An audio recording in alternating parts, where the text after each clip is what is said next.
الحمد لله نحمده ونستعينه ونستغفره ونؤمن به ونتوكل عليه ونعوذ بالله من شرور أنفسنا ومن سيئات أعمالنا من يهده الله فلا مضل له ومن يضلله فلا هادي له ونشهد أن لا إله إلا الله وحده لا شريك له ونشهد أن سيدنا وسندنا وشفيعنا وحبيبنا وطبيبنا ومولانا محمدا عبده ورسوله أرسله بالحق بشيرا ونذيرا وداعيا إلى الله بإذنه وسراجا منيرا وصلى الله عليه وسلم تسليما كثيرا كثيرا أما بعد قال الله تبارك وتعالى في كتابه الكريم وعد الله الذين آمنوا منكم وعملوا الصالحات ليستخلفنهم في الأرض كما استخلف الذين من قبلهم وليمكننهم دينهم الذي ارتضى لهم وليبدلنهم من بعد خوفهم أمنا يعبدونني لا يشركون به شيئا صدق الله العلي العظيم. قال رسول الله صلى الله عليه وسلم ينزل بأمتي بلاء شديد من سلطانهم حتى يضيق الأرض عنهم ثم يبعث الله رجلا من فطرته فيملأ الأرض قسطا وعدلا كما ملئت ظلما وجورا أو كما قال رسولنا ونبينا محمد صلى الله عليه وسلم صدق رسوله النبي الكريم. کتاب ملت بیضا کی پھر شیرازہ بندی ہے. کتاب ملت بیضا کی پھر شیرازہ بندی ہے. یہ شاخ ہاشمی کرنے کو ہے پھر برد و بر پیدا. اگر عثمانیوں پہ کوہ خون ٹوٹا تو کیا غم ہے کہ انہیں 100,000 انجم سے ہوتی ہے سحر پیدا. ہزاروں سال نرگس اپنی بے نوری پہ ہوتی ہے. بڑی مشکل سے ہوتا ہے چمن میں دیدہ اور پیدا. اس کے ابز میں جہاں کا اور ہی انداز ہے. اس کے ابز میں جہاں کا اور ہی انداز ہے. مشرق و مغرب میں تیرے دور کا آغاز ہے. محترم حضرات، نوجوانان اسلام اور شہدائیان رسالت، ابھی مجھ سے پہلے سیرت کے مختلف جلدوں پر مفتی ساجد صاحب روشنی ڈال رہے تھے جو سرزمین پچھلوٹر سے تشریف لائے ہیں اور وہاں ایک بہت بڑے ادارے کے ذمہ دار بھی ہیں. آپ نے محمد رسول اللہ صلی اللہ علیہ وسلم کی زندگی کے بڑے حسین اور خوشنما پہلوؤں پر روشنی ڈالی. میں نے چند سیکنڈ ان سے مشورہ کیا کہ اس علاقے میں میرا پہلا سفر ہے، مجھے یہاں کی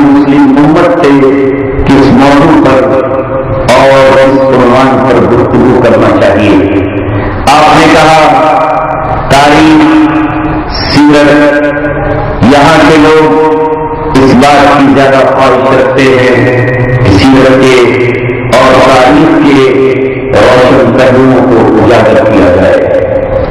میرے نوجوان دوستوں، بزرگوں اور ساتھیوں اور آنے والے کل کے امت کے معماروں، دنیا کی واحد قوم آپ ہو جس کے پاس روشنی کے مینار ہیں، جس کے پاس ہدایت کے چراغ ہیں، اور جس کے پاس وہ تعلیمات ہیں کہ جس میں سچائی اور صداقت موجود ہے۔ آج سے 1450 برس پہلے محمد رسول اللہ صلی اللہ علیہ وسلم نے جو کچھ کہا ہے وہ حق ہے، انمٹ ہے، سچ ہے۔ جیسے کہا ہے ویسے ہی ہو کر رہے گا۔ نہ پل ادھر ادھر ہو سکتا ہے، نہ لمحہ ادھر سے ادھر ہو سکتا ہے۔ سمندر آگ میں تبدیل ہو سکتا ہے، پہاڑ اپنی جگہ سے ہٹ سکتے ہیں، آسمان زمین پہ آ سکتا ہے اور زمین شوروں میں تبدیل ہو سکتی ہے، مگر جو بات محمد رسول اللہ صلی اللہ علیہ وسلم نے کہی ہے وہ اللہ تبارک و تعالیٰ کی بات ہے۔ ایسا ہو ہی نہیں سکتا کہ اس کے خلاف ہو جائے اور ویسا نہ ہو جیسا کہ محمد رسول اللہ نے کہا۔ اس لیے آپ کسی قوم سے خوف زدہ نہ ہو، کسی سے گھبرائے نہیں، کسی سے ڈرے نہیں، کسی سے پربھاوت نہ ہو، کسی سے متاثر نہ ہو۔ اب تم دیکھ کوئی اور نہیں، ہم ہیں۔ ڈیٹ سے پہلے ہم بتائیں گے کہ کیا ہونے جا رہا ہے، تو جو ڈیٹ سے پہلے خبر دے وہی تو اپ ٹو ڈیٹ ہوگا۔ آپ سمجھتے ہیں جس نے پینٹ میں اپنی شرٹ کو ان کر لیا وہ اپ ٹو ڈیٹ ہو گیا؟ ایسا نہیں۔ جس نے کھڑے ہو کر پیشاب کر لیا وہ اپ ٹو ڈیٹ ہو گیا؟ ہرگز نہیں۔ یہ غلط تصور ہے۔ اپ ٹو ڈیٹ وہ ہے جو ڈیٹ سے پہلے بتا دے کہ یہ ہونے جا رہا ہے۔ جب بدر میں ابو جہل 1000 کا لشکر لے کر آیا، جس کے کاندھے پر شتر سے پر لگے ہوئے تھے، جو شراب کی سراہیاں لے کر آیا تھا، جو ناچنے گانے والی طوائفیں اور باندیاں لے کر آیا تھا، جسے یقین تھا کہ میں یہاں جشن فتح مناؤں گا، جسے یقین تھا کہ میں مدینہ کی اینٹ سے اینٹ بجا دوں گا، میرے مد مقابل کل 313 کا لشکر ہے، جن کے پاس سوار ہونے کو اونٹ نہیں ہے، جن کے پاس لڑنے کے لیے تلواریں نہیں ہیں، جن کے پاس مقابلہ کرنے کے لیے گھوڑے تک نہیں ہیں، جن کے پاس سینے کو چھپانے کے لیے بلہ نہیں ہیں، جن کے سر ننگے ہیں اور لوہے کی ٹوپیاں ان کے پاس نہیں ہے، جن کے سامنے کھڑے ہوئے چند بچے ہیں جو مد مقابل ہیں وہ کچھ بوڑھے ہیں، یہ میرے گھوڑوں کی ٹاپوں کا نشانہ بنیں گے، یہ کیا میرے مد مقابل آئیں گے؟ ذرا میدان کو سجنے دو، تھوڑی ہی دیر میں یا پانچا ہو جائے گا، کسی کی گردن ادھر تو کوئی زمین پہ تڑپ رہا ہوگا، مگر اسے کہاں پتا تھا کہ محمد رسول اللہ نے جب پوچھا تھا ان لوگوں سے جن 2 لوگوں کو صحابہ پکڑ کر لائے تھے کہ کون کون آیا ہے، تو آپ کو بتایا گیا کہ عتبہ بھی ہے، شیبہ بھی ہے، ربیعہ بھی ہے، ابو جہل بھی ہے، امیہ بھی ہے، ابی بن خلف بھی ہے۔ تو آپ نے کہا کہ مکہ نے اپنے جگر گوشوں کو قتل ہونے کے لیے اہل مدینہ کی گود میں ڈال دیا ہے، اور آپ نے کہا ھذا مقتل ابی جہل وھذا مقتل ابی بن خلف وھذا مقتل شیبہ وھذا مقتل ابن فلاں، یہ ابو جہل کی قتل گاہ ہے، یہ فلاں کی قتل گاہ ہے۔ صحابہ کہتے ہیں رب 2 جہاں کی قسم، محمد رسول اللہ نے اپنے عصا سے جس جگہ جس کے قتل گاہ کو بتایا تھا ہماری نظر گواہ ہے، ذرہ برابر بھی ادھر سے ادھر اس کا جسم نہ تھا، وہی اس کی قتل گاہ موجود تھی۔ تو کون ہوا پنڈت؟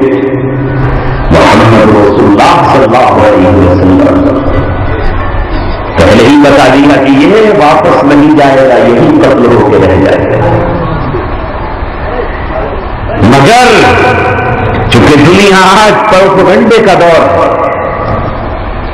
پروپیگنڈے کا دور ہے، اس لیے مسلم قوم ان کو سمجھتی ہے کہ یہ وقت سے پہلے بتا دیتے ہیں۔ کہاں بتا دیتے ہیں؟ وقت سے پہلے، وقت سے پہلے بتا دیتے ہیں۔ کہتے ہیں کہ بارش ہوگی اور نہیں ہوتی، کہتے ہیں بارش ہوگی اور نہیں ہوئی۔ اگر انہیں پتا چلتا، کہتے ہیں کہ ہم نے موسموں پر قبضہ کر لیا، اگر انہیں پتا چلتا کہ موسموں پر ہمارا قبضہ ہے تو 2 سال پہلے ہی بدری ناتھ و کیدارناتھ اور تمام دھاموں پر جو یہ طوفان آیا، یہ سب کے سب ڈر گئے۔ انہیں پتا ہوتا تو روک لیتے نا، کم سے کم وہ تو بچا لیتے۔ وقت سے پہلے انہیں کہاں پتا چل جائے گا؟ انہیں نہیں چلتا پتا۔ اگر پتا چل جاتا تو یہ انتظامات کر لیتے۔ نہیں ہے ان کے پاس کوئی انتظام کرنے کا آلہ ہرگز نہیں ہے۔ ہاں میرے عزیزوں، جو نبی پاک صلی اللہ علیہ وسلم نے کہا وہ سچ ہے، وہ حق ہے، وہ ہو کر رہے گا۔ ہم نے ان حدیثوں کو آج پڑھنا چھوڑ دیا اور سمجھنا چھوڑ دیا ہے۔ وہ کتابوں کی زینت بنے ہوئے ہیں اور کتابوں کو ہم نے تاقوں میں سجا کے رکھ دیا ہے۔ بس یہ فرق ہے۔ ابھی وہ معاشرے سے متعلق آپ نظم سن رہے تھے، ہماری پوری نسل موبائلوں پر گیم کھیلنے کی عادی ہو گئی ہے۔ گیم کھیل رہا ہے معصوم سے معصوم بچہ، سانپ سے سانپ لڑا رہا ہے، سانپوں کی گیم کھلائے جا رہے ہیں۔ مسلمان کا سانپ سے کیا لینا دینا ہے؟ سانپ انسان کا دشمن ہے، مگر جو انسان کا دشمن ہے وہی ابلیس کی پسندیدہ نشانی ہے۔ غور کیا کرو، سوچا کرو، سانپ کس کا محبوب ہو سکتا ہے؟ سانپ کن کے گلوں میں ہو سکتا ہے؟ سانپ کن کا پیارا ہو سکتا ہے؟ جو ابلیس کے چاہنے والے اور ابلیس کے ماننے والے ہیں۔ مومن کا سانپ کبھی محبوب نہیں ہو سکتا۔ مومنین کو تو حکم یہ ہے کہ اگر وہ نماز کی حالت میں ہو، نماز پڑھ رہے ہوں، نیت بندی ہوئی ہو، جبکہ نماز کا مقام وہ مقام ہے کہ وہ معراج المؤمنین ہے۔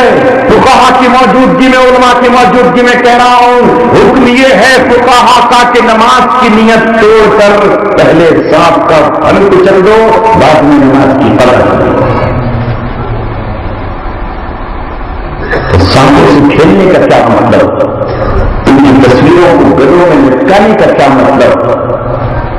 ان سے پیار و محبت کا کیا مطلب؟ ان کے نام سے تیوہار منانے کا کیا مطلب؟ کون ہو سکتے ہیں یہ؟ تو ابلیس کا پسندیدہ جانور ہے، اس لیے کہ وہ انسان کا ابلیس بھی دشمن ہے اور سانپ بھی دشمن ہے، تو دشمن ایک ہے۔ بات ادھر سے ادھر چلی جائے گی۔ میں نے ایک تو قرآن کی آیت پڑھی ہے جس میں اللہ تبارک و تعالیٰ نے ہم سے 3 وعدے کیے ہیں اور اللہ اپنے وعدے کی خلاف ورزی نہیں کرتا۔ اور نبی پاک صلی اللہ علیہ وسلم کی ایک حدیث میں نے آپ کے سامنے پیش کی ہے جس کا تعلق آج کے حالات سے اور زمانہ قریب میں آنے والے حالات سے بہت نزدیک ہے۔ اس امت کو نبی پاک صلی اللہ علیہ وسلم نے 5 دور میں تقسیم کیا ہے۔ یہ دیگر مقامات پر میں ہندوستان کے بہت سے گلی کوچوں میں بات بیان کر چکا ہوں، آپ سے بیان کر رہا ہوں۔ آپ کے مادھیم سے یہ بات ریکارڈ ہو کر انٹرنیٹ کے ذریعے اور مختلف جگہوں پر پہنچ جائے گی۔ آپ صلی اللہ علیہ وسلم نے اس دنیا کو 5 دور میں تقسیم کیا ہے کہ میری امت 5 دور سے گزرے گی۔ دنیا 5 دور دیکھ کر رہے گی، وہ آپ کے سامنے بیان کیے دیتا ہوں تاکہ آپ تجزیہ کر لیں، خود بھی اپنا محاسبہ کر لیں، اور ہم دنیا کو قوموں کو بتا سکیں کہ دنیا والوں تم آج کس مقام پر کھڑے ہو اور یہ دنیا آج کس دوراہے پر کھڑی ہے، اور اب کیا تیاریاں یہ زمین پر چل رہی ہیں جو ہم کہیں گے رسول اللہ صلی اللہ علیہ وسلم کی حدیث کی روشنی میں کہیں گے، اور میرے نبی کی بات اللہ تبارک و تعالیٰ کی بات ہے، اس لیے کہ آپ اللہ تبارک و تعالیٰ کے نبی ہیں، اور جسے یقین نہ ہو تو اسے یقین کے لیے میں بتائے دیتا ہوں کہ محمد رسول اللہ صلی اللہ علیہ وسلم نے ایک حدیث عراق، شام اور مصر کے تعلق سے بیان کی ہے۔ میں پہلے بیان کر چکا ہوں، آج پھر دوہرا رہا ہوں دوبارہ تاکہ آپ بھی سن لیں، اور دوبارہ میری تقریروں کو سننے والے پھر سے اسے ایک بار سن لیں۔ آپ صلی اللہ علیہ وسلم نے کہا منعت العراق درہمہا وقفیزہا، ایک دن یہ آئے گا کہ عراق کا بائیکاٹ کر دیا جائے گا۔ منعت العراق درہمہا وقفیزہا، عراق کی کرنسی پر، عراق میں درہم چلتا تھا، اس کی کرنسی پر بائیکاٹ ہو جائے گا، اور قفیز کہا جاتا ہے اس کے ناپنے تولنے کے وزن کرنے کے پیمانے۔ نہ عراق اپنا مال باہر بھیج سکے گا، نہ ایکسپورٹ کر پائے گا، نہ امپورٹ، نہ اس سے کوئی تیل خریدے گا، نہ وہ تیل بیچ سکے گا۔ درہمہا وقفیزہا، منعت العراق درہمہا وقفیزہا۔ دنیا والوں غور کرو، وہ گھڑی وہ لمحہ اس وقت آ گیا جب 8 اگست 1990 کو عراق کا محاصرہ کر لیا گیا، اور دنیا کی ظالم فوجیں سینئر بش کے اشارے پر عراق میں چل گئیں، اور انہوں نے کہا کہ عراق کو گھیر لیا جائے، عراق کو گھیر لیا جائے، اس کا اکنامک بائیکاٹ کر دیا جائے۔ صدام حسین کی اس زمانے میں حکومت تھی، دنیا تو کچھ اور دیکھ رہی تھی کہ یہ پولیٹیکل لڑائی ہے، یہ سیاسی لڑائی ہے، یہ رشین بلاک اور امریکن بلاک کی لڑائی ہے، یہ مارکس پارٹی کی لڑائی اور یہ دنیا کی لڑائی ہے، یہ تیل کی لڑائی، یہ کویت کے قبضے کی لڑائی ہے۔ بظاہر دنیا کو یہ میسج دیا جا رہا تھا، لیکن جن کی نظر قرآن و سنت پر تھی، انہوں نے جب حدیث کھول کر دیکھی تو انہیں رسول پاک صلی اللہ علیہ وسلم کی حدیث صاف کہتی نظر آئی۔ جو بات ابو ہریرہ نقل کر رہے تھے وہ ہم نے اپنی زندگی میں، یہ ہماری زندگی کا وہ دور تھا جب ہم دیوبند میں ایک طالب علم کی حیثیت سے حدیث پڑھ رہے تھے، اور دارالحدیث میں بیٹھ کر حدیث اپنے استاد سے پڑھتے تھے۔ ایک استاد صدام حسین کی حمایت میں بولتے تھے تو ایک ان کی مخالفت میں تقریر کرتے تھے۔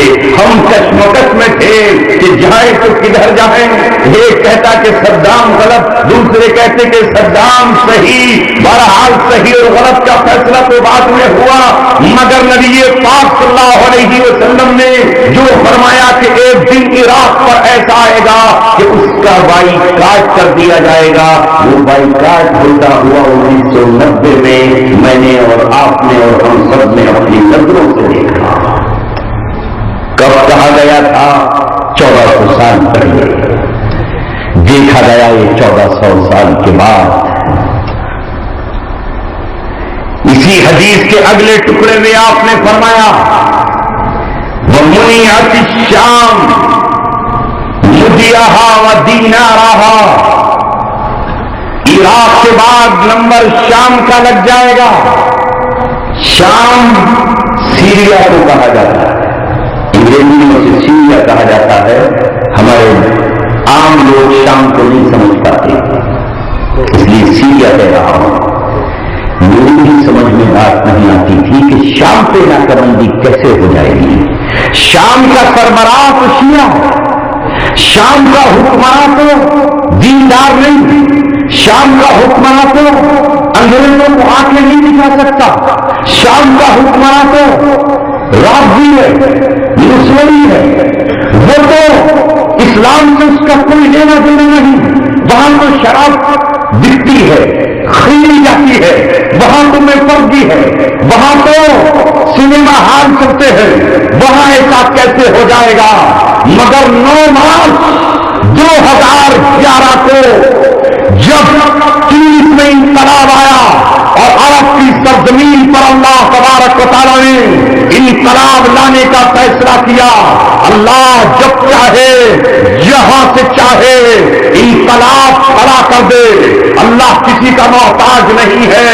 جب اللہ تبارک و تعالیٰ مصر میں پہلے مصر میں انقلاب لانا چاہتا ہے تو موسیٰ علیہ السلام اپنی بیوی کے لیے آگ کی تلاش میں نکلتے ہیں، آگ کا شعلہ ڈھونڈنے جاتے ہیں، اللہ کہتا ہے موسیٰ یہ آگ نہیں، اس پیڑ پر تو میرے جلوے ہیں، اس پیڑ پر تو میری تجلیات ہے، یہ تو وادی طویٰ ہے، یہ تو وادی سینا ہے، آؤ موسیٰ علیہ السلام تمہیں ہم کوہ طور پر بلا کر اپنا کلیم بنانا چاہتے ہیں، تمہیں ہم تورات دیں گے اور اب فرعون کے بھیجے کو چرمرانے کے لیے تمہیں عصا کی طاقت دے کر اور ید بیضا دے کر فرعون کے دربار میں بھیجنا چاہتے ہیں، ذرا اس کی کھوپڑی کو جا کر کھٹکھٹاؤ، انہو طغا، وہ سرکشی کر چکا ہے، اسے ذرا عصا دکھاؤ، اسے عصا کو سانپ بناتا ہوا دکھاؤ، ابھی تک اس کے ماتھے میں درد نہیں ہوا ہے،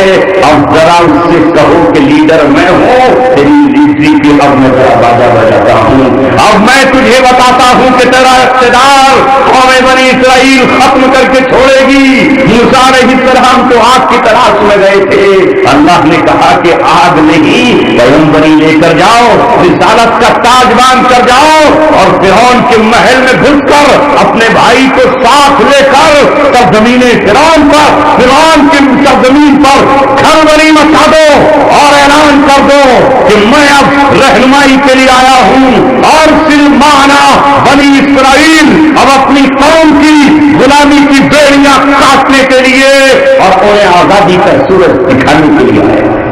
تو جب چاہے اللہ تبارک و تعالیٰ مظلوم قوم کو کھڑا کر دے، گرم ہو جاتا ہے جب مظلوم قوموں کا لہو تھر تھراتا ہے جہانے چار سو رنگ و نور، کیوں اس میں انقلاب آیا؟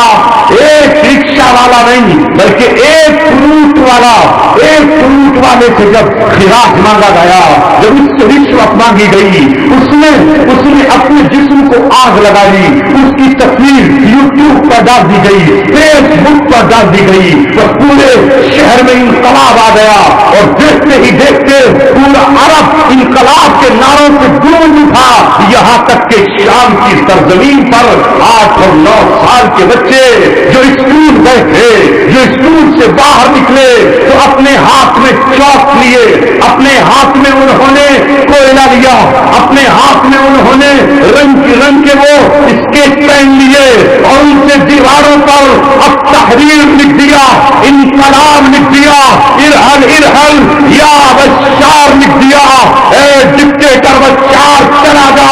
جب یہ انقلاب کا نعرہ لکھا تو بشر وقت کو غصہ آ گیا، اس لیے کہ وہ اس سرزمین کا فرعون ہے، وہ آج کا نمرود ہے، وہ آج کا شداد ہے، وہ آج کا جالوت ہے، وہ آج کا بہت بڑا قاتل ہے۔ اس نے کہا اس ملک میں کس کو ضرورت ہے جو ہمیں یہ کہے کہ ہم تخت کو تاج چھوڑ دیں؟ اس نے ان بچوں کو گرفتار کرایا اور گرفتار کرا کر انہیں جیلوں میں بند کر دیا، تھانوں میں بند کر دیا۔ جب ان کے ماں باپ اپنے بچوں کی رہائی کے لیے پہنچے تو اس کے خالہ زاد بھائی نے ان بچوں کے ماں باپ سے کہا ان بچوں کو بھول جاؤ، اپنی بیویوں سے دوسرے بچے پیدا کر لو اور اگر نہیں پیدا کر سکتے تو اپنی موتوں کو ہمارے حوالے کر دو۔ اس جملے سے ان عربوں کے دلوں میں آگ لگ گئی، انہوں نے اپنی سر کی اطال اتار کے آفس میں اس کی میز پر رکھ دی، گویا کہ یہ اعلان تھا کہ آج انقلاب آ کر رہے گا، اطال اتار دی ہے اور تلوار اپنی ہاتھوں میں اٹھائیں گے۔ یہ وقت تھا 9 مارچ سے انقلاب شروع ہوا اور 15 مارچ کو جو مظاہرہ ہوا اس مظاہرے نے پورے شام میں آگ لگا دی اور 4 مارچ سے لے کر کے آج 2015 تک 2.5 لاکھ مسلمان جان شہادت پی چکے ہیں اور خون کی ندیوں سے گزر چکے ہیں۔ نعرہ تکبیر، نعرہ تکبیر۔ حضرت مفتی عبدالسمیع صاحب حضرت مفتی عبدالسمیع صاحب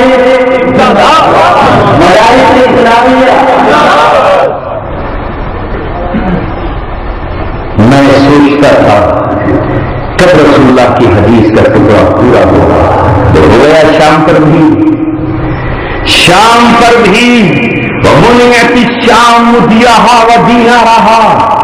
پچھلا سال، اس سے پچھلا سال اہل شام 7 کروڑ مسلمان جارڈن میں، لبنان میں، ترکی میں، برابر کے ملکوں میں کیمپوں میں پڑے ہیں۔ ایسے حالات کہ علماء نے فتویٰ دیا مرے ہوئے جانور کھانو، تمہارے لیے مردار حلال ہے، چڑیا گھر کے شیر کاٹ کر کھانا پڑے، بلیاں حلال قرار دے دی گئی، کتوں کو حلال قرار کر دیا گیا ان کے لیے، اس لیے کہ کچھ ان کے پاس نہیں، ان پر وہ بیرل بم گرائے گئے کہ چاہے مگرمچھ کے آنسو ہی صحیح، امریکہ جیسا ظالم بھی مگرمچھ کے آنسو بہانے پہ مجبور ہو گیا، اور اس نے بھی یہ کہا کہ یہ بشر اسد کتنا بڑا ظالم ہے۔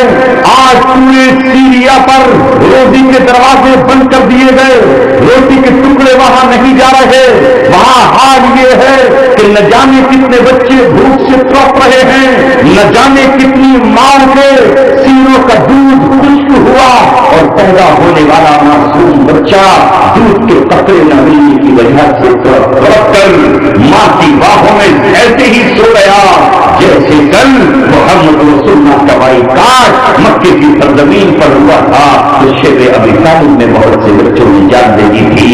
اور یہ کر رہا ہوں کہ رسول اللہ نے جو کہا تھا ملک شام پر تو ہم نے وہ دیکھ لیا، تیسرا مرحلہ آپ نے بیان کیا ہے وَمُنِعَتْ مِصْرُ اِرْدَوَهَا وَدِينَارَهَا۔ آگے مصر کا بھی یہی حال ہو جائے گا، آگے وقت آنے والا ہے جب اہل حق مصر پر قبضہ کریں گے، اور مصر پر بھی اہل حق کا جب قبضہ ہو جائے گا تو مصر کا بھی بائی کاٹ کر دیا جائے گا۔ اس حدیث کو بیان کرتے ہوئے محمد رسول اللہ نے کہا وَعُدْتُم مِّنْ حَيْثُ بَدَأْتُمْ، اور تمہارا حال وہی ہو جائے گا جیسا کہ شروع میں تھا، تم اپنی پہلی حالت پر آ جاؤ گے۔ وَعُدْتُم مِّنْ حَيْثُ بَدَأْتُمْ، تم اپنی پچھلی حالت پر آ جاؤ گے۔ وَعُدْتُم مِّنْ حَيْثُ بَدَأْتُمْ، تم اپنی پچھلی حالت پر آ جاؤ گے۔ ابو ہریرہ کو کیسا یقین تھا، اللہ اکبر۔ ابو ہریرہ کہتے ہیں وَشَهِدَ عَلَى ذَلِكَ وَشَهِدَ عَلَى ذَلِكَ لَحْمُ أَبِي هُرَيْرَةَ وَالدَّمُ، ابو ہریرہ کا خون اور ابو ہریرہ کا گوشت گواہی دے رہا ہے کہ ایسا ہو کے رہے گا۔ انہوں نے گواہی دی تھی اور ہم نے اس گواہی کو اپنی آنکھوں سے آج دیکھا۔ اے مسلمانوں، آپ اس نبی کے ماننے والے ہو جس نبی نے سب 1400 برس پہلے ہمیں بتا دیا کہ ایسا ہوگا۔ میں آج ایک کتاب پڑھنے کے لیے بیٹھا، اللہ اکبر، ہم نے جو آج پڑھنا پڑھانا چھوڑ دیا۔ 3 جگہ مسلمانوں کے لیے بہت مقدس ہیں، 2 کو ہم جانتے ہیں، کسی کو کیوں ہم نے فراموش کیا۔ ایک مکہ معظمہ، دوسرا مدینہ منورہ، اور تیسرا بیت المقدس۔ ایک مکہ جہاں حرم اللہ کا قبلہ خانہ کعبہ، دوسرے مدینہ، دونوں کا تو ہم ذکر کرتے ہیں، مکہ اور مدینہ، مکہ اور مدینہ۔ اے مسلمانوں، ہم اپنے اس قبلے کا ذکر کیوں نہیں کرتے جس کا نام مسجد اقصی ہے؟ وہ بھی تو ہمارا قبلہ ہے، وہ بھی تو پچھلے انبیاء کا قبلہ ہے، وہ بھی تو معراج کی سرزمین ہے، وہی تو نبی پاک صلی اللہ علیہ وسلم نے تمام نبیوں کی امامت کی ہے۔ معراج کا سفر وہی سے تو آسمانوں کی طرف ہوا ہے، وہی تو آپ نے اپنے براق کو باندھا ہے، وہی تو آپ نے امامت کی ہے، وہی سے تو آپ آسمانوں کی طرف گئے ہیں، وہی سے تو آپ واپس اپنے مولا سے ملاقات کر کے آئے ہیں۔ براق مکے سے سیدھا آسمان نہیں گیا، بلکہ براق مکے سے بیت المقدس گیا ہے۔ وہی تو سرزمین ہے جو اسلام کا مرکز ہے۔ اسلام کے 3 مرکز ہیں، ایک مکہ ہے، دوسرا بیت المقدس ہے، تیسرا مدینہ منورہ ہے۔ یہ بیت المقدس وہ سرزمین ہے جو ابتدا میں بھی اسلام کا مرکز تھی اور قیامت کے قریب بھی اسلام کا مرکز ہوگی۔ یہی قیامت کے قریب مرکز ہوگی۔ 4 مرتبہ قرآن کریم نے اس زمین کو برکت کی سرزمین کہا ہے۔ یہی وہ زمین ہے جب نمرود نے حضرت ابراہیم پر عراق کی سرزمین کو تنگ کیا تو اس زمین نے حضرت ابراہیم کو پناہ دی، اسی زمین نے حضرت لوط علیہ السلام کو پناہ دی، اسی سرزمین میں جب مصر میں فرعون نے حضرت موسیٰ کے قتل کا منصوبہ بنایا تو اس زمین نے حضرت موسیٰ علیہ السلام کو پناہ دی، اسی سرزمین پہ اللہ نے حضرت عیسیٰ علیہ السلام کو بھیجا۔ یہی وہ سرزمین ہے جہاں بیت اللحم میں حضرت عیسیٰ علیہ السلام پیدا ہوئے۔ یہی تو وہ سرزمین ہے جہاں قرب قیامت اللہ تبارک و تعالی حضرت عیسیٰ علیہ السلام کو بھیجے گا۔ اسی سرزمین کا نام تو شام ہے۔ ہم نے اسے کیوں بلا دیا؟ اس لیے بلا دیا کہ آج سے 70 سال پہلے برطانیہ، فرانس اور جرمنی نے ان سب نے مل کر اس زمین کے ٹکڑے کر دیے۔ ہمیں وہ علاقہ یاد نہیں رہا۔ اس ملک شام کے 4 ٹکڑے کر دیے گئے، 4 ٹکڑے کر دیے گئے۔ ایک ٹکڑا لبنان کہلاتا ہے، ایک ٹکڑا اسرائیل کہلاتا ہے، ایک جارڈن یعنی اردن کہلاتا ہے، ایک سیریا کہلاتا ہے۔ یہ 4 ٹکڑے ہیں اور ان 4 ٹکڑوں میں ایک بھی ہمارا نہیں۔ اسرائیل یہودیوں کو دے دیا گیا 1917 میں، جب برطانیہ کے ایک کمانڈر نے اس پر قبضہ کیا تو اس دن اس نے یہ کہا کہ آج عیسائیوں کی جنگیں مکمل ہو گئی، آج صلیبی جنگیں مکمل ہو گئی۔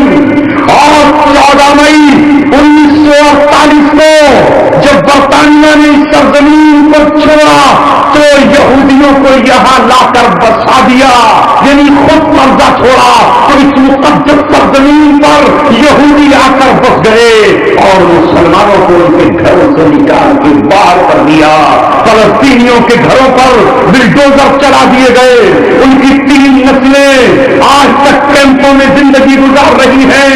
ان کا کوئی خاندان جارڈن میں پڑا ہوا ہے، تو کوئی سیریا میں پڑا ہوا ہے، تو کوئی لبنان میں پڑا ہوا ہے، کوئی ان کا کوئی خاندان گولان کی پہاڑیوں پر پڑا ہوا ہے۔ آج تک وہ کیمپوں میں زندگی گزار رہے ہیں۔ اسرائیلیوں کی بستیاں بچی ہوئی ہیں۔ ملک شام کو آج شیعوں کو دے دیا گیا اور لبنان عیسائیوں اور رافضیوں کو دے دیا گیا۔ اس پورے شام کو مسلمانوں سے خالی کرا گیا۔ اللہ اکبر۔ ہمارے نوجوانوں، جو آپ سوچتے ہو کہ مسلمان حکمراں کہاں ہیں، یہ مسلمان بھی کہاں ہیں جنہیں تم کہتے ہو کہ مسلمان حکمراں کہاں ہیں؟ کوئی ان کا ایجنٹ ہے، کوئی رافضی ہے، کوئی شیعہ ہے، کوئی ہے گا۔ اور جو مسلمانوں کا دب رکھتے ہیں انہیں باطل مسلمان کہنے کو تیار نہیں ہے، انہیں آپ بھی کہنے کو تیار نہیں ہو۔ ان کے خلاف تو اتنا پروپیگنڈا ہے، اتنا جھوٹ ہے، اتنی بکواس ہے، اتنی لن ترانیاں ہیں ایسا سفید جھوٹ ہے کہ جھوٹ بھی شرما جائے. چند جھوٹے اکٹھے ہو گئے ہیں جو جھوٹ کو سچ کہنے پر تلے ہوئے ہیں اور سچ کو جھوٹ بنانے پر عادی ہو گئے ہیں. دجالی میڈیا نے اس ساری دنیا کے ذہن و دماغ پر قبضہ کر لیا ہے اور اس پوری میڈیا نے ایسا کر دیا ہے جیسے فرعون کے جو 70,000 جادوگر اپنی رسیاں اور لاٹھیاں لے کر آئے تھے تو اپنے جادو سے مجمع کو وہ صاف نظر آ رہے تھے.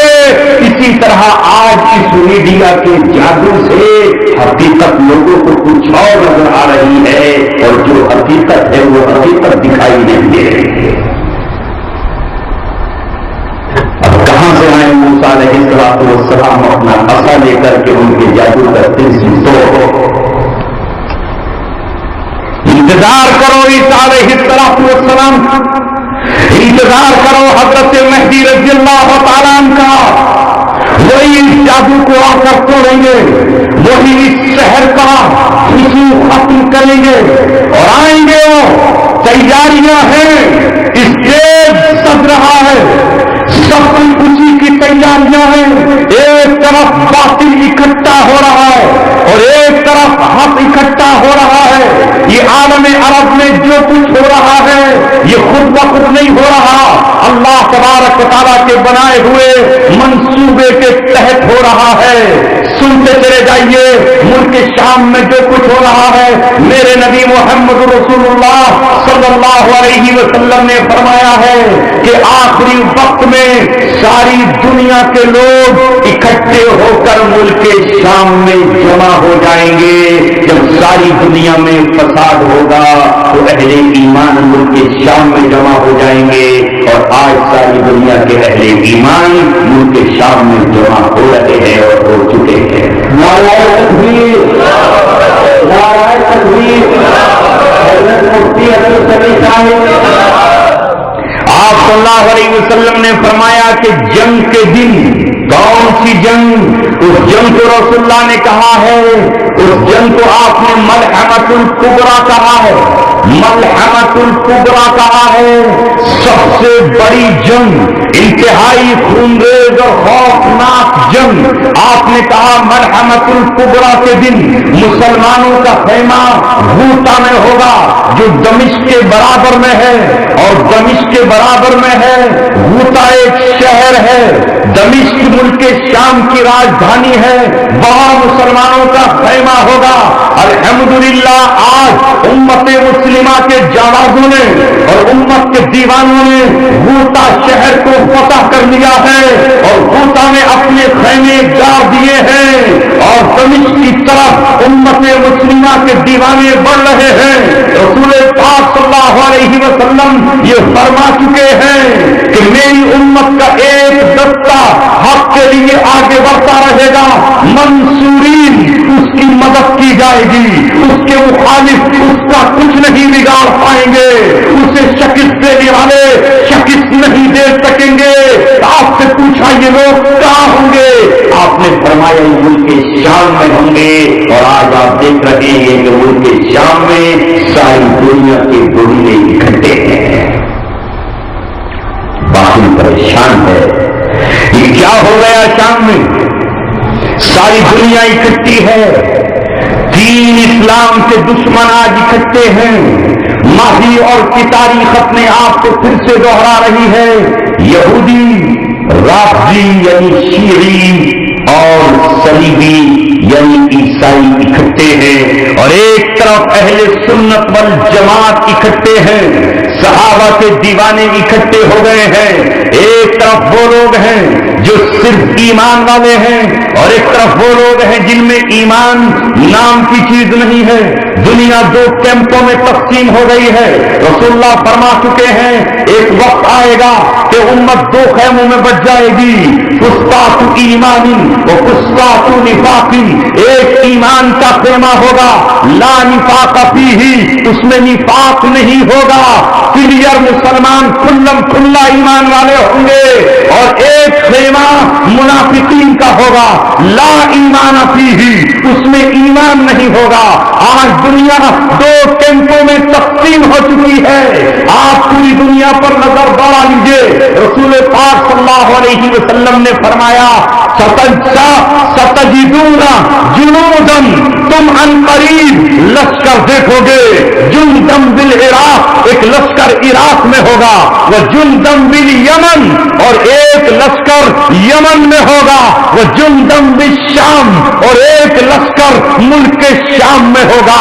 صحابی نے پوچھا اللہ کے رسول میں کس لشکر میں ہوں؟ تو آپ نے فرمایا کہ اگر ہو سکے تو تو شام کے لشکر میں مل جانا، اگر شام کے لشکر میں نہ ملے تو یمن کے لشکر میں پہنچ جانا اور یمن کے کنویں سے سیراب ہو جانا۔ اے مسلمانوں ذرا نظر اٹھاؤ، عراق میں لشکر مسلمانوں کا اٹھ کھڑا ہوا، یمن میں نظر آ رہا ہے اور شام میں بھی نظر آ رہا ہے۔ یہ تینوں علاقے اللہ تبارک و تعالی نے ایمان کا مرکز بنا دیے ہیں۔ یمن میں بھی جنگ کے بادل منڈا رہے ہیں اور شام میں بھی اور عراق میں بھی۔ رسول پاک صلی اللہ علیہ وسلم نے فرمایا کہ ان قریب تمہارا بنو اصفر سے مقابلہ ہوگا۔ بنو اصفر سے مراد عیسائی ہے، یعنی پیلے چہروں والے جن کے 80 جھنڈے ہوں گے اور ہر جھنڈے کے نیچے 12,000 کا لشکر ہوگا۔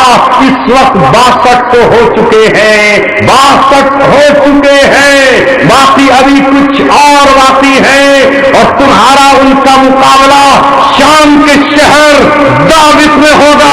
محمد رسول اللہ کے غلام اس وقت انگریزی میں ایک میگزین نکال رہے ہیں جس کا نام ہی انہوں نے داوت رکھا ہے اور اعلان کر رہے ہیں اتراؤ ان قریب تمہارا ہمارا مقابلہ داوت میں ہوگا۔ جو ہمارے نبی نے کہا ہے وہ ہو کے رہے گا۔ اللہ کے رسول نے کہا تھا تم عراق کی ناکہ بندی کرو گے، وہ کر چکے ہو۔ اللہ کے رسول نے کہا مجاہدین کا خیمہ غوطہ میں ہوگا، غوطہ میں ہم آ چکے ہیں، تم داوت میں ہم سے مقابلہ کرو گے۔ داوت میں ہم خیمے لگا کر تمہارا انتظار کر رہے ہیں، تمہارے 80 جھنڈے ہوں گے، 62 تم ہو چکے ہو، تھوڑے اور باقی ہیں۔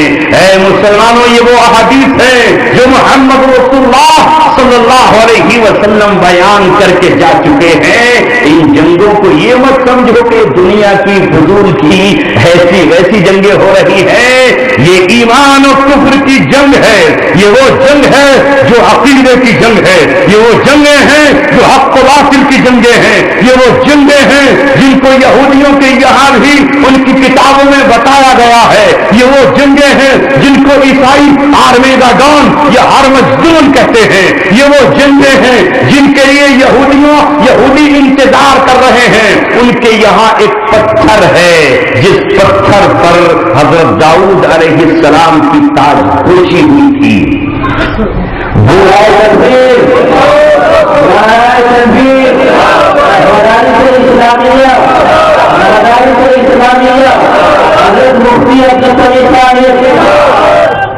وہ پتھر کہتے ہیں کہ ٹائٹس نے جب مسجد اقصی کو ڈھا دیا تھا، ٹائٹس عیسائی تھا، اس پتھر کو چرا کر لے گیا، پھر یہ پتھر منتقل ہو کر آئرلینڈ گیا اور وہاں سے پھر یہ انگلینڈ گیا، اور آج انگلینڈ میں جو وہاں کا شہزادہ ہوتا ہے جس کا تاج پوشی ہوتی ہے اسی کی کرسی میں یہ پتھر رکھا ہوا ہے۔ یہودی یہ کہتے ہیں کہ جب ہمارا آخری مسیحا آئے گا جسے وہ دجال نہیں بلکہ مسیح ابن داؤد کہتے ہیں، ہم اسے دجال کہتے ہیں، تو اس پتھر کو ہم مسجد اقصی میں لے آئیں گے اور اسی پتھر پر ہم اس کی تاج پوشی کریں گے، اور اس پتھر پر تاج پوشی کر کے ہم اپنے بادشاہ کو پوری دنیا میں گھمائیں گے۔ اسی لیے وہ 1948 میں بیت المقدس میں آئے اور آج مسجد اقصی کو اپنے کنٹرول میں لیے ہوئے ہیں۔ ان کا عقیدہ اور ایمان یہ ہے کہ مسجد اقصی ناجائز تعمیر ہے جو مسلمانوں نے کی ہے. ہمارا ہیکل سلیمانی اسی دن سے ٹوٹا ہوا ہے جب سے ٹائٹس نے اس کو توڑا ہے. ہم اسے سلیمان علیہ السلام کے نقشے کے مطابق بنا کر رہیں گے. ایک یہودی اس کی وصیت کر رہا ہے اور دیوار گریا جس پہ ابھی راجناتھ سنگھ ہو کے آئے ہیں, آپ نے تصویریں دیکھی تھی نا, راجناتھ سنگھ جو ہو کر آئے تھے اس پر اور خوب ناک رگڑ کر آئے ہیں یہودیوں کو راضی کر کے. دیوار گریا کو کہتے ہیں بس یہ دیوار بچی ہے. ہر یہودی اس پہ روتا ہے اور کہتا ہے وہ کون سا دن ہوگا کہ جب ہم ہیکل سلیمانی بنائیں گے. چونکہ یہ یہود اور ہنود بھی ایک ہی ہے, ان کا ایک قبیلہ یعقوب علیہ السلام کے 12 بیٹے تھے, ایک خاندان ان کا بھٹک کر انڈیا میں آ گیا تھا. اس لیے یہ کہہ رہے ہیں کہ ہم تمہارے بھیا ہیں. تو کون سا دن ہوگا جب ہم تمہاری سپورٹ کے لیے آئیں گے اور تم ہماری سپورٹ کے لیے آؤ گے. بیچارے یہ بھی رو کر وہاں آ گئے کہ وہ کون سا دن ہوگا جب تم بناؤ گے. اس لیے ان میں بڑی آپس میں دوستانہ تعلقات چل رہے ہیں. یہ جو تخت تاج دیا گیا ہے یہ کوئی معمولی نہیں ہے, یہ بہت لمبا گیم پلان ہوئے زمین پر چل رہا ہے مگر کچھ نہیں. وَيَمْكُرُونَ وَيَمْكُرُ اللَّهُ وَاللَّهُ خَيْرُ الْمَاكِرِينَ. اگر زمین پر یہ چالیں چلیں گے تو اللہ تبارک و تعالیٰ آسمان پر چالیں چل رہا ہے اور اللہ سے بہترین چال چلنے والا کوئی نہیں. اس نے کل بھی چالوں کو الٹا ہے اور آج اللہ تبارک و تعالیٰ ان کی چالوں کو الٹ کر رکھ دے گا اور الٹ رہا ہے. رسول پاک صلی اللہ علیہ وسلم نے جو کچھ فرمایا وہ حق اور سچ ہے. آپ پورے نہیں ہوں گے, آپ پورے نہیں ہو سکتے ہیں. محمد رسول اللہ صلی اللہ علیہ وسلم نے جو فرمایا وہ ہو کر رہے گا. دجال کے خاتمے کے لیے اللہ تعالیٰ نے حضرت عیسیٰ علیہ السلام کو تیار کیا ہوا ہے. اسرائیل چاہتا ہے کہ ہم اسے بچا لیں گے لیکن بچے گا نہیں. اسرائیل کے گیٹ پر, اس کے مین گیٹ پر ایک دروازہ بنایا ہوا ہے باب لد گیٹ. آپ اگر نقشہ دیکھیں گے تو اس پہ لد گیٹ لکھا ہوا. اس لد گیٹ پر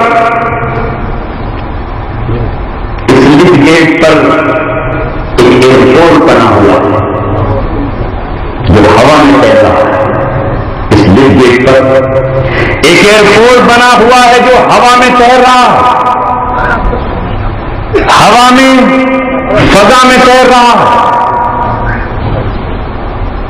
یہودی یہ جانتے ہیں کہ زمین پر دجال کو نہیں بچایا جا سکتا کیونکہ نبی پاک صلی اللہ علیہ وسلم نے فرما دیا ہے. سنے ساری دنیا سن لے, یہودیوں کے دوست, ان کے غلام, ان کے چہرے, ان کے ایجنٹ, ان کی ڈیوٹیوں میں سر رکھنے والے, ان کے سامنے بھیک مانگنے والے, ان کے سامنے جھولیاں پھیلانے والے سن لے. مسلمان ان سے دو ہاتھ کر کے رہیں گے, مسلمان ان سے براہ راست مقابلہ کریں گے. کوئی طاقت مسلمانوں کو روک نہیں سکتی ہے. محمد رسول اللہ کہہ چکے ہیں لا تقوم الساعہ, قیامت نہیں آئے گی حتی یقاتل المسلمون الیہود, جب تک مسلمانوں کی یہودیوں سے فائٹ نہیں ہو جاتی, جب تک مسلمانوں کی یہودیوں سے جنگ نہیں ہو جاتی. حتی یقاتل المسلمون الیہود, پردے کے پیچھے سے یہودی عیسائیوں کو ہم سے لڑانے والوں, ایک دن تمہارا ہمارا براہ راست مقابلہ ہونا ہے. اور دنیا کی دوسری قوموں کو ہم سے لڑانے والوں, پروٹسٹنٹ عیسائیوں کو ہم سے لڑا کر, یا آرتھوڈکس کو لڑا کر, یا رومن کیتھولک کو لڑا کر, یا ہندوستان کے دیگر فرقوں کو ہم سے لڑا کر, تم پتے پردہ چین کی بنسیاں بجانے والوں, ایک دن یہ آئے گا کہ تمہیں اپنی بھٹ سے باہر نکلنا پڑے گا. لومڑیوں گیدڑوں, تمہیں باہر نکلنا پڑے گا اور محمد رسول اللہ کے غلام تمہیں ویسے ہی نکالیں گے جیسے ہم کھیتوں میں سے چوہوں کو پانی چھوڑ کے باہر نکالتے ہیں، جس طرح سانپوں کو بلوں سے باہر نکالا جاتا ہے، محمد رسول اللہ نے فرمایا ہے یقتل المسلمون الیہود، یہاں تک کہ مسلمان یہودیوں کا قتل کریں گے، کیونکہ اس وقت حضرت عیسیٰ آ چکے ہوں گے اور حضرت مہدی نمودار اور ظاہر ہو چکے ہوں گے۔ ایک حضرت علی کی اولاد حضرت فاطمہ کا چشم و چراغ اور ایک حضرت مریم کا بیٹا، ایک طرف روحانیت کا یہ امام اور ایک طرف روحانیت کا وہ پیشوا، دو روحانیت کے دو چراغ، نور علی نور، زمین پر نور ہی نور ہوگا، رحمت ہی رحمت ہوگی۔ وہاں اجالوں کے سامنے اندھیرا کہاں ٹھہر پائے گا، وہاں پھر دجال کہاں ٹھہر پائے گا۔ حضرت امام امیر ہوں گے، حضرت عیسیٰ کمانڈر ان چیف ہوں گے، زمین وہی نظارہ دیکھے گی جو حضرت داؤد اور حضرت طالوت کے دور میں کبھی زمین نے دیکھا تھا، جو جالوت کے مقابلے پر نکلے تھے بیت المقدس کو فتح کرنے کے لیے۔ لہذا مار کا کار ہو رہا ہوگا اسی سیریا میں، اسی شام میں، جامع اموی دمشق کے سفید مینارے پر، اس کی مسجد میں محمد رسول اللہ کا نواسا، حضرت حسین کا پوتا، حضرت فاطمہ کا پوتا، حضرت علی کا بیٹا نمودار ہوگا، نماز فجر کی اقامت کی جا رہی ہوگی، باہر دجال اپنی فوجوں کو لیے بیٹھا ہوگا کہ اچانک شو ہوگا، حضرت عیسیٰ اس مینارے پر اتر آئیں گے، یہ حضرت عیسیٰ اتر آئیں گے، حضرت مہدی پیچھے ہٹیں گے، صلی بنا نماز پڑھائیے، مگر حضرت عیسیٰ کہیں گے نماز آپ ہی پڑھائیں، میں تو آپ کا مقتدی بن کے آپ کے پیچھے نماز پڑھوں۔ اللہ اکبر۔ حضرت عیسیٰ تبھی تو آئیں گے اس مسجد پہ جب وہ فتح کر لیا جائے گا۔ تو یہ جو فتح کی تیاریاں چل رہی ہیں، یہ اسرائیل کے ایجنٹ فتح کریں گے یا مسلمان فتح کریں گے؟ مسلمان ہی تو فتح کریں گے، یہ مہدی کا لشکر ہی تو فتح کرے گا، اسرائیل کا لشکر تھوڑی فتح کرے گا، اسرائیل کا لشکر تو امام مہدی سے لڑے گا، اسرائیل کا لشکر تو دجال کا لشکر ہے۔ جب حضرت عیسیٰ نماز پڑھا دیں گے تو حضرت عیسیٰ ابن مریم اب کہیں گے نماز کی ادائیگی کے بعد اے امام مہدی دروازہ کھول دو، گھبرانے کی اور کسی سے خوف زدہ ہونے کی ضرورت نہیں ہے، میں آ گیا ہوں 1 پوائنٹ پروگرام لے کر، دجال کے قتل کے لیے اللہ نے مجھے بھیجا ہے۔ اب جو جنگ ہوگی تو اندازہ لگائیے کہ دنیا کا کون سا ویپن ہے جو یوز نہیں کیا جائے گا، گھمسان کا رن پڑے گا۔ اسی جنگ میں دجال کی نظر حضرت عیسیٰ علیہ السلام پر پڑ جائے گی اور یہ کانا حضرت عیسیٰ کو دیکھ کر ایسے گھلنے لگے گا جیسے نمک پانی میں گھلنے لگتا ہے، رسول اللہ نے فرمایا۔ وہ اس طرح حضرت عیسیٰ کو دیکھ کر پگھلنا شروع ہو جائے گا جیسے نمک پانی میں گھل جاتا ہو، جیسے چربی دھوپ میں پگھل جاتی ہے۔ کیوں؟ اس لیے کہ اسے یقین ہے کہ حضرت عیسیٰ سے پہلے تو مجھے کوئی مار نہیں سکتا، اور اب حضرت عیسیٰ آ گئے ہیں، اب مجھے کوئی بچا نہیں سکتا، بچا نہیں سکتا، بھاگنا شروع کرے گا۔ اب مکے اور مدینے کو جا نہیں سکتا، کیونکہ مکے اور مدینے پر تو فرشتے تلوار سنتے کھڑے ہوں گے، ادھر تو داخلے پر نو انٹری پابندی ہوگی۔ کہاں جائے گا؟ وہاں جائے گا جہاں اسے اپنے بچاؤ کا یقین۔ اب ظاہر ہے کہ ملک شام سیریا کی جو پہاڑیاں ہیں وہی گولان کی پہاڑیاں ہیں، جن پہاڑیوں پر اسرائیل نے 1956 میں قبضہ کر لیا تھا، وہ آج بھی اسرائیل کے قبضے میں ہے، وہ یوں بھی قبضے میں نہیں کی گئی۔ اسی گولان کی پہاڑی سے اسرائیل پوری عرب دنیا کو کنٹرول کرتا ہے، اس کے تمام ٹاور تمام الیکٹریسٹی اور اس کے تمام رڈار اسی گولان کی پہاڑیوں پر لگے ہوئے ہیں. ان پہاڑیوں سے وہ پوری عرب دنیا کو، سعودی عرب کو، پورے جزیرہ عرب کو کنٹرول کرتا ہے.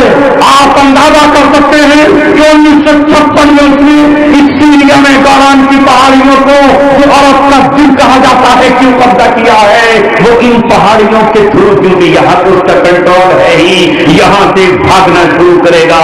حضرت عیسیٰ حضرت مہدی کو لے کر اور اپنے دیوانوں کو لے کر اس کا پیچھا کریں گے یہاں تک کہ وہ لڈ یا لڈ گیٹ پر آ جائے گا. اور لڈ گیٹ پر ایئرپورٹ بنا ہوا ہے جو ہوا میں تیر رہا ہے. یہاں سے وہ کوئی بہت ہی اورینٹڈ پلین لے کر فضا میں جانا چاہے گا تاکہ وہ کسی ایسے سیارے پہ پہنچ جائے جہاں وہ محفوظ ہو جائے اور اس پرتھوی سے، اس ارتھ سے کسی اور سیارے میں چلا جائے اور وہاں وہ بچ جائے. یہی وجہ ہے، سنو آج بات آ گئی تو بتائے دیتا ہوں، یہی وجہ ہے کہ 1952 سے لے کے آج تک امریکہ، فرانس، برطانیہ اور ساری دنیا جو چاند پر جا رہی تھی، کیوں چاند پر جا رہے تھے اور کیوں مارس پہ جا رہے ہیں، کیوں منگل گرہ پہ جا رہے ہیں؟ اس لیے جا رہے ہیں کہ جب زمین پر مسلمان ہماری گردنیں ناپے تو تھوڑا بہت پلین پکڑے اور منگل گرہ پہ جا کے رہنے لگے. نعرہ تکبیر، نعرہ تکبیر، مدارس اسلامیہ، علماء دیوبند، علماء حق، حضرت مفتی عبدالقادر صاحب، حضرت مفتی عبدالقادر صاحب. میں اپنی بات سمجھ گیا. رسول اللہ نے کہا کہ اے مسلمانوں، وقت آئے گا کہ جب حضرت عیسیٰ کی موجودگی میں یہودیوں پر حجت پوری ہو جائے گی، یہودیوں پر حجت پوری ہو جائے گی تو ان کا قتل شروع ہوگا. تم نہ کرو گے تو حضرت عیسیٰ کافی ہے، کیونکہ تم اگر کرنا شروع کرو گے تو تم پر کوئی الزام لگ جائے گا، فتوا آ جائے گا کہ بے گناہوں کا قتل شروع کر دیا. اسلام میں یہ تو جائز نہیں ہے. لہذا حدیث میں آتا ہے کہ اللہ حضرت عیسیٰ علیہ السلام کو، چونکہ یہی وہ یہودی قوم ہے جو حضرت عیسیٰ کے قتل کے لیے رومی حکومت سے ہاتھ اس نے ملایا تھا، یہی وہ قوم ہے جو حضرت عیسیٰ کو سولی پر چڑھانے کے لیے بے تاب ہوئی تھی، یہی وہ قوم ہے جس نے حضرت عیسیٰ کو قتل کے لیے فتویٰ صادر کیا تھا. تو اسی قوم کو ختم کرنے کے لیے حضرت عیسیٰ آئیں گے. حضرت عیسیٰ علیہ السلام کی ناک سے اور ان کے منہ سے جو سانس نکلے گی، جو ہوا نکلے گی، اسے اللہ تبارک و تعالیٰ ایسی گیس بنا دے گا کہ جو جس یہودی کو لگے گی لگتے ہی ختم ہو جائے گا. اور وہ سانس کہاں تک پہنچے گی؟